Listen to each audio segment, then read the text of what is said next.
It's been over 2 years now, I think, that I've been out of the military, and honestly, looking back, it just feels like a dream. It doesn't really feel real. And with me being more of a internal person, I don't really get to talk too much about what I experienced or the fun stories or the crazy stories, but maybe you'll enjoy. If you do, let me know down in the comments, and feel free to give a like and subscribe if you like these stories. I have a few other videos on my channel that involve sleep-related material. I like to just play small indie games and just give you a place to sit back and relax. Whether you're studying, doing chores, want something in the background, or need something to fall asleep to, this is for you. Where do I even begin? I mean, holy cow, I remember walking out of my house and just looking at the walls and the paintings and the pictures and thinking, wow, this might be the last time I'm here for a while. That was a pretty unsettling feeling. I rode out to a MEPS facility. That's where they process you, and did all the medical things there. The next morning, I was standing outside waiting for a bus, looking at the skyscrapers outside of Pittsburgh City. I hopped on the bus, and it was taking us to the Pittsburgh airport. Little did I know, I did not know how to navigate an airport. So me and 4 other 17 to 18-year-old kids were trying to find our airplane in this airport for the first time on our own. It felt so weird. We finally found it, and within a blink of an eye, we were already touching down for landing in North Carolina. When we got off the plane in North Carolina, we were greeted to a room of 2 drill instructors and a group of recruits. The drill instructors were not out of their minds yet. They were guiding but stern, and told us to wait until our bus arrives, and had very little detail for us.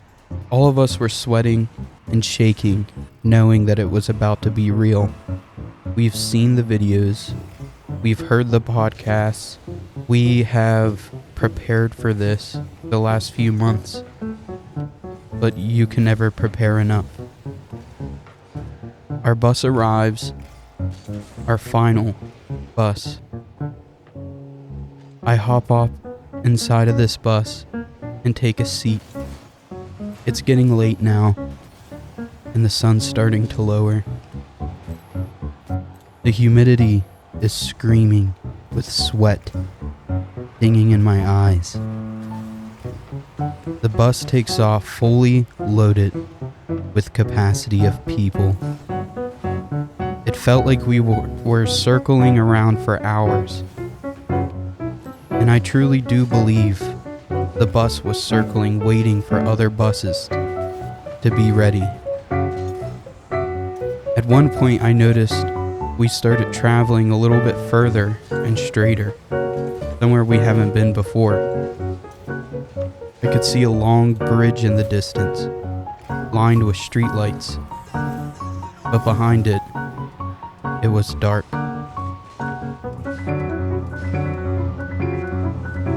As we approached the bridge, the driver simply said, "I am about to turn off the bus lights. Place your head down on top of your arms and do not look up until told otherwise." My head was down and my eyes were closed, and that was the last time I would see the road behind me. As for when I looked up, there he was, our drill instructor. And he was not happy. He yelled and told us to look up and straight, then to stand up, then to get out of the bus, then to step on the yellow footprints, then to not talk, then to scream, then to not talk. Why are you talking? Why are you screaming? I told you not to talk. Now scream. The confusion begins. You're running and running and running in dress clothes. You have not been issued uniforms yet, or boots. You have been wearing these clothes since the morning you woke up to step foot on that first bus before hopping on your plane. You do not have time to think about where you are or what you're doing. You just do what you are told. Within those first 24 hours of restless hours, you get your hair cut. You get clothes thrown at you. You discard your old clothes. You get supplies. You get a rifle. After 1 week, I realized that this might not be for me. I have not stopped sweating for 1 week. The showers we take are scalding hot. The water we drink is steaming hot. The weather we're in is humiliatingly hot. Not to boot, anytime someone isn't having a good time, as one of your instructors, you'll be instructed to go out to the IT pits, which stands for intense training, which are just a square pit of logs filled with sand for you to play in and roll around in and get nice and dirty in. Every morning, wake up at 4, go to chow, watch your teammate pass out from heat stroke and get sent to the hospital. Come back from chow, rush to the head, get ready after morning chow, train, work out, parade on the parade deck. There is so much that goes on in one day, and the moment you get to lay down, just when you think you can write a letter back home, your eyes force close, and a new day begins.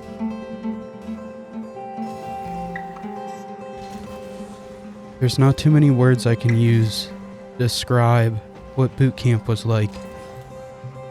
Every single time I try to describe it to somebody, I end up kind of embarrassed because I feel like I never get the point across. It's not the running that was hard, it's not the missing home that was hard. All of it's hard. But there's some things that you're pushed to do that you may not have thought of. For those who are listening, if you're sensitive to some graphic material, I suggest you skip forward a minute or two. One of the most hurtful things I realized when starting boot camp was that within the first few days, my inner thighs were chafed so bad, which means rubbed together from friction, that they were bleeding down my inner thighs because of sand, sweat, and coarse undergarments. Having to walk with something like that is very difficult, just doing basic tasks, especially when you're expected to wake up the next morning and run everywhere you go for the next 2 months and 29 days. After a few days, it was able to finally heal and scar over, and I never had issues with it again, even still to this day. I witnessed what it was like to see true leadership and true warrior ethics. When one of the recruits would pass out, it wasn't uncommon for the drill instructors to yell and make fun. And to emphasize that maybe our group of 40 has now switched to group 39. Let's get to 30. They would strive to make us fall out. All they cared about was finding the best ones. To the point that our drill instructors got removed from our platoon. It was said that one of our drill instructors beat one of the recruits due to them having his hands simply in his pockets, saying that he wanted to go home. This brings me to a story 1 week before this incident, where I met one of my best friends, still to this day. Meet Lample. Lample was a ginger, just like me. Red hair, short, and stocky. We were sitting inside of a classroom, which might sound nice if you're anybody else, but classrooms on Parris Island for Marine Corp Boot Camp are not such things. You are instructed to sit up straight, with your feet at a 45-degree angle and your hands locked in the shape of a knife placed on top of your thighs, with your eyes forward.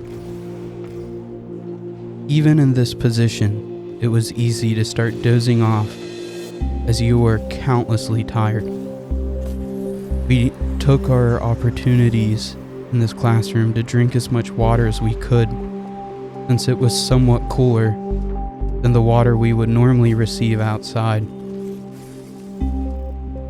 I thought that we were instructed that if we needed water, we could stand up without asking and leave out the front 2 doors and make a right to enter the head to fill up our canteens. I looked over to my friend Lample and asked if he would like to fill up his canteens with me. We were instructed to always have a battle buddy, no matter where we would go. So, my friend Lample accepted.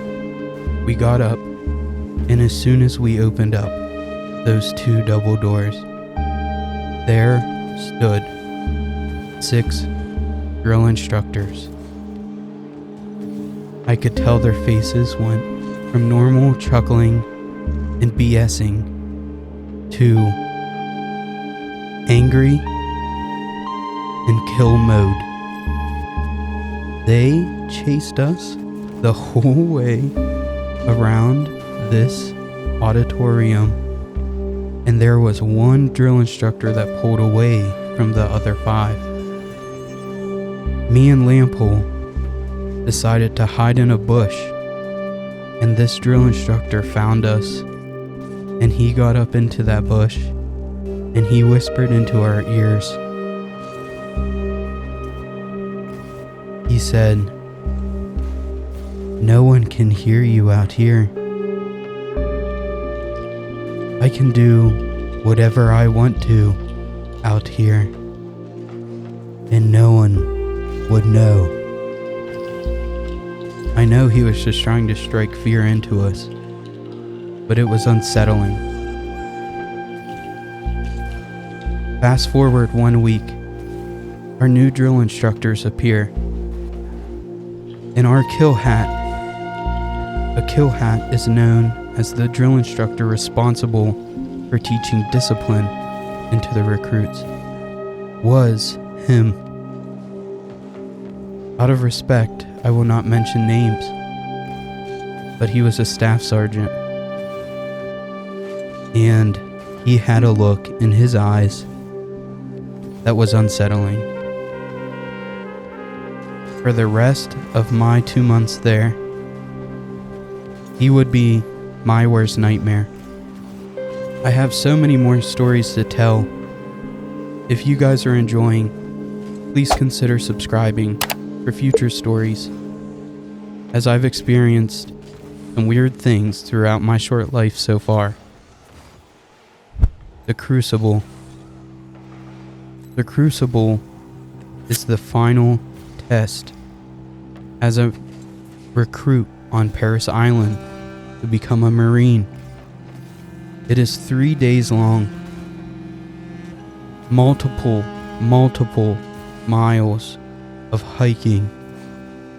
Hours and hours of grueling maneuver under fire trainings. Night hikes. During this whole time, you drink warm water, have 0 showers, and wear the same clothes.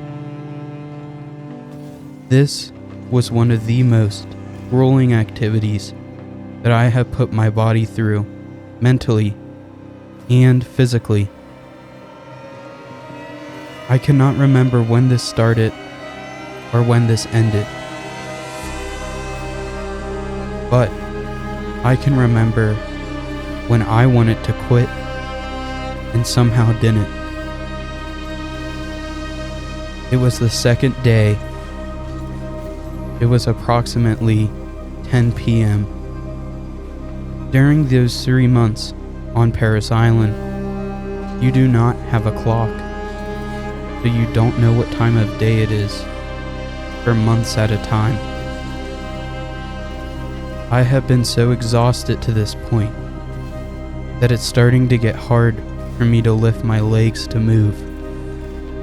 And by starting to get hard, I mean my muscles are cramping to the point that I can't move anymore, and I feel like I just need to lay down. I knew that the night had to come to an end eventually, and that we only had one more day ahead of us. But it felt like I couldn't walk 10 more steps, let alone hike 20 more miles.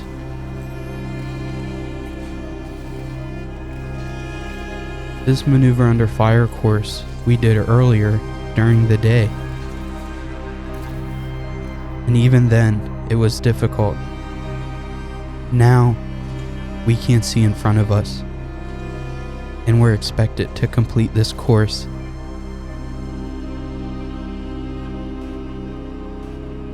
My battle buddy hysterically needed to use the restroom, and not a number 1, more like a bold number 2. Keep in mind there are no showers and very little heads to utilize. So, he took a squat by a bush and defecated, proceeded to pull up his pants and continue fighting on. Rock on, Marine. That is some true courage. I thought I would add that in there, even though it was a little off topic, but that one sticks out. Fast forward to this maneuver under fire course. I go to climb the first wall, and as I pull my body up, I feel from waist down my legs lock up due to dehydration and lack of electrolytes and sodium. That night, I completed the course by moving with my 2 arms. I wasn't able to fall asleep as I was laying on my back crying due to my legs cramping throughout the whole night. But due to one of the corpsmen, he had me eat a few salt packets out of the MRE and drink plenty of water. And the salt allowed my muscles to regain energy and absorb water, and I was ready for the hike tomorrow. I wake up. I drag my wet, sandy blouse and trousers off of the roof rafters in a small, wet, humid jack with flies and mosquitoes buzzing around. We load up our packs. I now know that I have one last hike in front of me to tackle before I receive my Eagle Globe and anchor. We start hiking. It is so dark, we can only see the glow sticks on the back of the drill instructor's packs. After 2 hours of hiking, I notice a large water tower with lights on top of it, blinking. It wasn't until another 2 hours of hiking that I saw the same tower. There's nothing more defeating than knowing that for 4 hours you're walking on water balloon bubbled blistered feet in a giant circle going nowhere. I tried to move forward with this out of my head, but the longer I hiked, the longer I thought about it, until I noticed it started getting more daylight, brighter and brighter. I noticed that the group started getting smaller and smaller. After a few more hours, I could no longer feel my feet or my shoulders due to the straps cutting off circulation. I looked up, and there I saw a statue. A statue that represented the Battle of Iwo Jima. And there stood our commanders. I have made it. I don't know how. I don't know what has happened these last 3 months. But I made it. If you've ever had to do something hard in your life, you know what it feels like to receive the reward after defeating that hard challenge.